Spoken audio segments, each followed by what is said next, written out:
যে ঘর থেকে আমি বুঝতে পারতাম না বাইরে কি দিন আর রাত। আমাকে বলা হতো না যে আমি কোথায় নিয়ে আসা হয়েছে, আমাকে বলা হতো না আছে কয় তারিখ।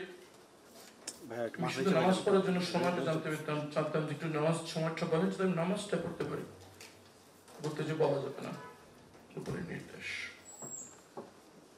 আমি আমার পিতার নিয়োজিত আইনজীবী ছিলাম। আমার পিতার মামলার সর্বশেষ পর্যায়ে ছিল। খাবার যখন তারা নিয়ে আসতো আমি আকুতি করতাম, ভাই আর কিছু বলার দরকার নেই, শুধু এটুকু বলেন যে আমার পিতা কি বেঁচে আছে নাকি নাই, ওই কি তার হায়াতের জন্য দোয়া করবো নাকি তার মাগফিরাতের জন্য দোয়া করবো, এটুকু অধিকার কি সন্তান হিসেবে আমার নাই?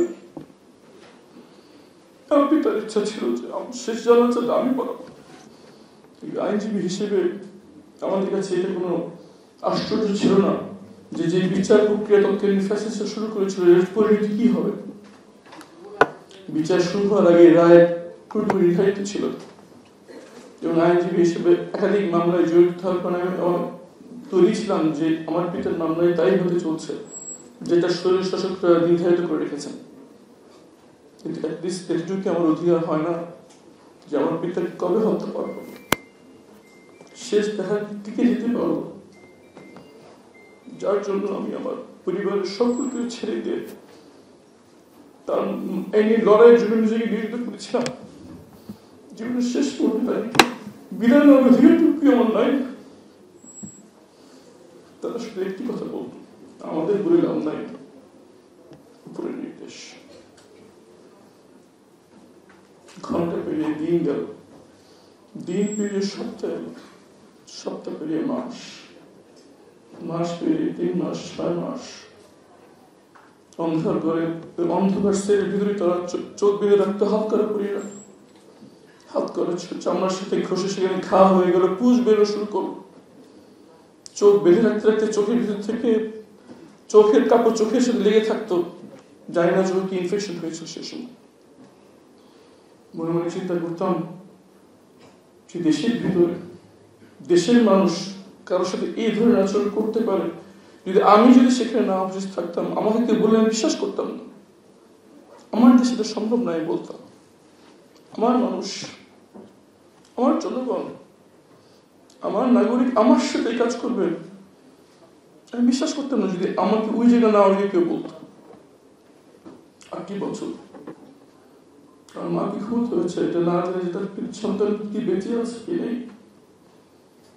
আমার স্ত্রী যখন তার মাত্র 27 বছর ছিল যখন আমাকে তারা নিয়ে যায়, 8 বছর তাকে স্কুলের বাচ্চাদের ফর্ম ফিল আপ করার সময় দেখতে হয় যে ফাদার পরিচয় কি, সে এখন কি করছে, কি লিখবে সেখানে, নিজেকে কি পরিচয় দেবে, বিবাহিত না বিধবা। ওর সন্তানদের ছোট্ট সন্তানদের কাছে সবচেয়ে কঠিন প্রশ্ন ছিল যখন তার ক্লাসের বাচ্চারা জিজ্ঞেস করতে হতো বাবা কোথায়। ডিজাইন, এলিগেন্স, বিউটি, সেরা পণ্য সবার জন্য জেভিকো। আমার কাছে মনে হতো যে আমাকে জীবন্ত কবর দিয়ে দেওয়া হয়েছে। আমার কাছে মনে হতো যে মৃত্যু হচ্ছে ভালো। এবং আমি যেখানে ছিলাম সেখানে সুপরিকল্পিতভাবে নিয়মতান্ত্রিকভাবে বন্দীদেরকে মৃত্যুর চেয়ে কঠিন অভিজ্ঞতা দেওয়ার প্রক্রিয়া সেখানে চলছিল। আমি ধরে নিয়েছিলাম এখানে আমার মৃত্যু হবে, হয় আমি নির্যাতনে আমার এখানে মৃত্যু হবে, নাহলে তারা একদিন আমাকে মেরে ফেলবে। আমি কখনো এই আশা কয়েক মাসে ছেড়ে দিয়েছিলাম যে হয়তো সরকার পরিবর্তন হবে। আমি আশা ছেড়ে দিয়েছিলাম কারণ এই সরকার শুধু একটি সরকার ছিল না, তাদের পাশে ছিল একটি এই অঞ্চলের পরাশক্তি। পশ্চিমা বিশ্ব এখন তাদেরকে অনেক সাপোর্ট দিয়ে যাচ্ছে। আমি আশা ছেড়ে দিয়েছিলাম।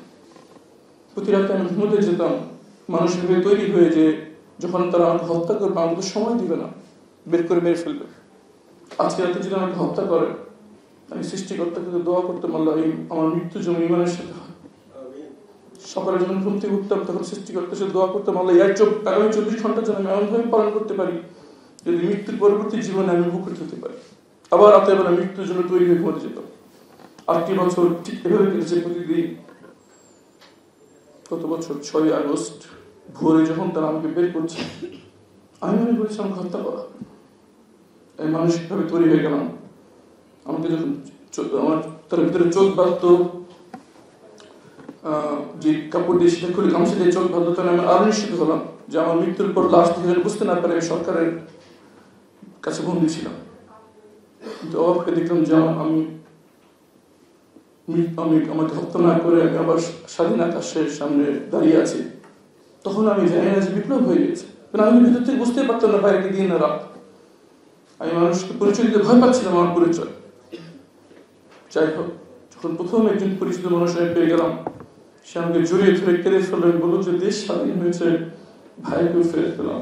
আমি খুব অবাক হয়ে জিজ্ঞেস করেছিলাম, দেশ স্বাধীন হয়েছে মানে? তুমি বলে যে তুমি জানো না? আমি না। উনি আমাকে টেনে নিয়ে তার অফিসের ল্যাপটপ খুলে তার পাশে বসে ভিডিও অন করে দিল।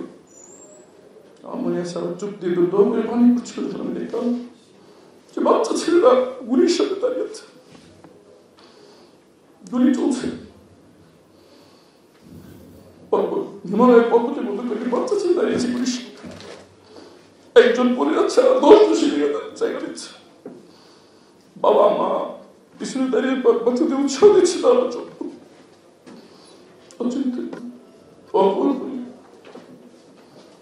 হাজার মায়ের কোল খালি হয়েছে আমাকে আমার মেয়ের মায়ের কাছে ফিরে যাওয়ার জন্য। হাজার পরিবারের কান্না এসেছে আমার পরিবারে হাসি আসার জন্য।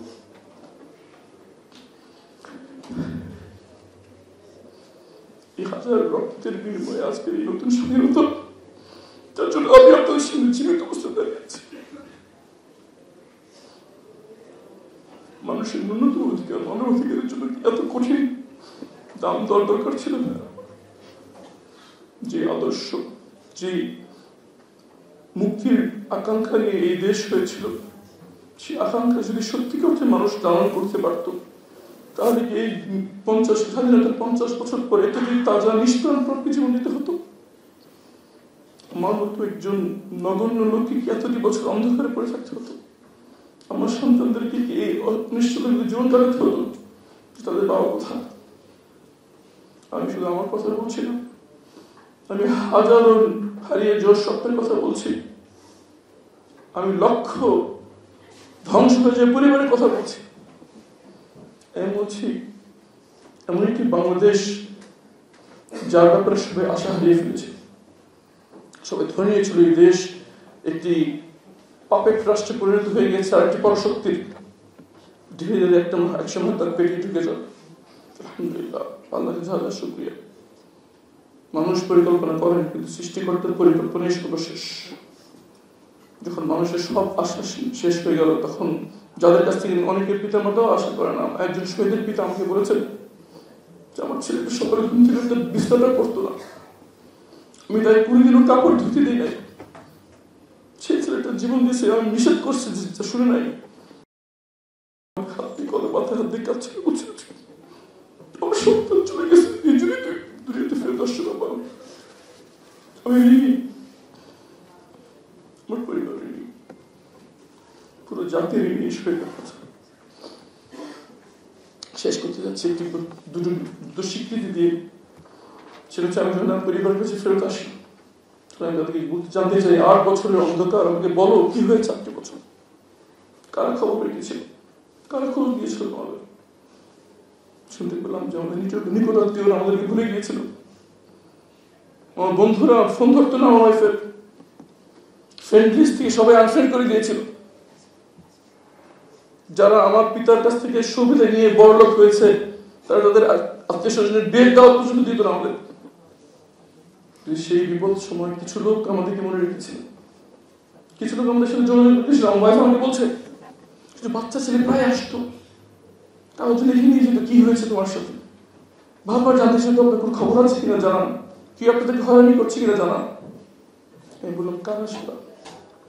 জানতে পারলাম সেই বাচ্চা কয়েকটা ছেলে হচ্ছে সেই সংগঠন। এই সংগঠনের মধ্যে আমরা দাঁড়িয়ে আছি হিউম্যান রাইটস সাপোর্ট সেন্টার, সবচেয়ে নিয়মিতভাবে পরিবেশিত করে।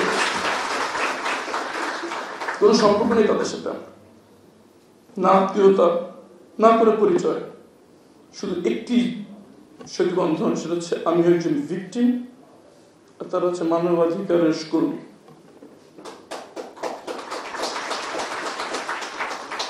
আমি পরিবার অন্তঃস্থল থেকে, পরিবারের পক্ষ থেকে কৃতজ্ঞতা জানাচ্ছি হিউম্যান রাইটস সাপোর্ট সেন্টারকে।